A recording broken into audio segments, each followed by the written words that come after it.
Photos සෙල් කරලා earning එකක් ගන්න කැමති ඔයාලා වෙනුවෙන් හදපු Shutterstock video series එකේ 15 වෙනි වීඩියෝ එක තමයි මේක. ඉතින් අපි කලින් වීඩියෝ වලදී කතා කරා කොහොමද ෆොටෝ එකක් හදාගන්නේ, කොහොමද හරියට ෆොටෝ එකක් අප්ලෝඩ් කරගන්නේ වගේ දේවල්. ඉතින් අද වීඩියෝ එකෙන් කියලා දෙන්න හදන්නේ අපි ටැක්ස් ෆෝම් එක හරියට ෆිල් කරගන්නේ කොහොමද කියලා. ඉතින් මේ ටැක්ස් ෆෝම් එකේ වැදගත්කම තමයි අපි earn කරන ඩොලර්ස් ටික withdraw කරගන්න නම් මේ ටැක්ස් ෆෝම් එක ෆිල් කරලා තිබීම අනිවාර්ය නිසා. ඉතින් මේකට අපි මුලින්ම අපේ Shutterstock Contributor Account එකට යන්න ඕන. ඉතින් මේ තියෙන්නේ Contributor Account එකේ ඉන්ටර්ෆේස් එක. ගිහිල්ලා අපි මෙන්න මේ earning කියන එක උඩ ක්ලික් කරලා මෙන්න මේ යටම තියෙන tax center කියන එක උඩ ක්ලික් කරන්න අවශ්‍යයි. ඉතින් අපි ඊට පස්සේ මෙන්න මේ වගේ page එකකට තමයි එන්නේ. ඉතින් ඒක මුලින්ම අහනවා අපි US person කෙනෙක්ද කියලා. ඉතින් අපි මුලින්ම මේක US person කෙනෙක් නෙමෙයි කියලා දෙන්න ඕන. ඊට පස්සේ අපි අහනවා අපේ මේ Shutterstock Contributor account එක individual එකක්ද එහෙම නැත්නම් business account එකක්ද කියලා. ඉතින් අපි individual විදියට account එක හදපු නිසා individual කියලා දෙනවා. ඊට පස්සේ තියෙන අපිට මෙන්න මේ submit button එක දෙන්න. ඉතින් submit button එක දුන්නට පස්සේ අපි මෙන්න මේ වගේ page එකකට තමයි එන්නේ.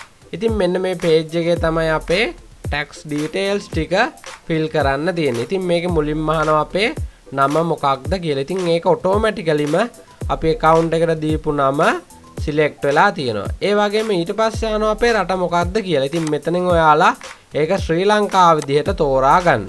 ඉතින් ඊට පස්සේ අපේ අහනවා permanent address එක මොකක්ද කියලා. ඉතින් ඒකත් අපි account එකට දීපු එක automaticallyම select වෙලා තියෙනවා. ඔයා වෙනසක් තියෙනවා නම් මෙතනින් ඒක වෙනස් කරගන්න. ඉතින් මේ ඊළඟට තියෙන PO box or in care of address කියන එකට no කියන එක select කරගන්න. ඉතින් ඊට පල්ලෙහා තියෙන ගොඩක් ඒවා ඔයාලට පේනවා ඇති fill වෙලා තියෙන්නේ. මොකද අපි දැනටමත් අපේ account එක හදනකොට මේ details ටික දීලා ඉවර නිසා. ඉතින් මේක fill කරනකොට ඔයාලා මතක තියාගන්න ඕන දෙයක් තමයි මෙන්න මේ වගේ රතු පාට තරුවක් වගේ එකක් දාලා තියෙන ඒවා ටික අනිවාර්යෙන්ම fill කරන්න ඕන. ඉතින් මේකෙදි ලොකුවට අනිත් දේවල් fill කරන්න අවශ්‍ය වෙන්නේ නැහැ. මොකද US වගේ tax ගෙවන රටක ඉන්න කෙනෙක් නම් තමයි මේ details හරියටම enter කිරීම වැදගත් වන්නේ. නමුත් අපිට මේ tax form එක අනිවාර්යෙන් fill කරන්න වෙනවා. මොකද අපේ payment එක අපේ Payoneer හරි PayPal account එකට හරි ගන්න නම් අනිවාර්යෙන් මේ tax form එක fill කරලා තියෙන්න ඕන නිසා.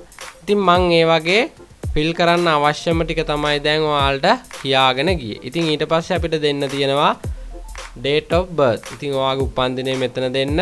ඉතින් අපි part 1 එක මේ විදිහට fill කරලා අවසන්. ඊට පස්සේ අපිට තියෙන්නේ part 2 එක fill කරන්න. ඉතින් මේකෙදි මුලින්ම අපි අපේ රට certify කරන්න ඕන. මම මුලින්ම මගේ රට විදිහට ශ්‍රී ලංකාව තෝරගන්නවා.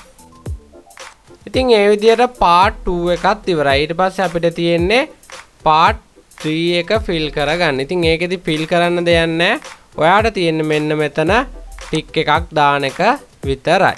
ඊට පස්සේ අපිට තියෙන්නේ මෙන්න මෙතන තියෙන review and sign කියන බටන් එක උඩ ක්ලික් කරන එක විතරයි. ඊට පස්සේ ඔයාලට පේනවා ඇති අපිව මෙන්න මේ වගේ page එකකට අරන් එනවා. ඊට පස්සේ කියනවා මේ කට්ටිය ඔයාගේ full name එක signature එක විදිහට මෙන්න මෙතන කොටුවෙන් type කරන්න කියලා. ඉතින් ඔයාගේ full name එක මෙතනින් type කරගන්න. ඊට පස්සේ ඔයාලට තියෙන්නේ මෙන්න මෙතන submit button එක උඩ click කරන එක. අපි එතකොට මෙන්න මේ වගේ page එකකට එනවා. ඉතින් මේ page එකට එනවා කියන්නේ අපේ tax form එක fill කරලා අවසන්. ඉතින් අපිට අවශ්‍ය නම් මේ tax form එක download කරගන්න මෙන්න මෙතන තියෙන download PDF කියන එක උඩ ක්ලික් කරාට පස්සේ අපේ කම්පියුටර් එකට මේ tax form එක download වෙනවා. ඉතින් අද ඔන්න ඔය දේවල් ටික තමයි කියලා දෙන්න බලාපොරොත්තු වුනේ. ඒ වගේම මම ඊළඟ වීඩියෝ එකෙන් ඔයාලට ඔයාලගේ Payoneer account එක කොහොමද හරියටම හදාගන්නේ කියලා දෙන්නත් බලාපොරොත්තු වෙමින් ඉන්න. ඉතින් මේ වීඩියෝ එක හොඳයි කියලා හිතෙනවා නම් අනිවාර්යෙන් like එකක් දාගෙන යන්න. එහෙනම් හැමෝටම සුබ දවසක්.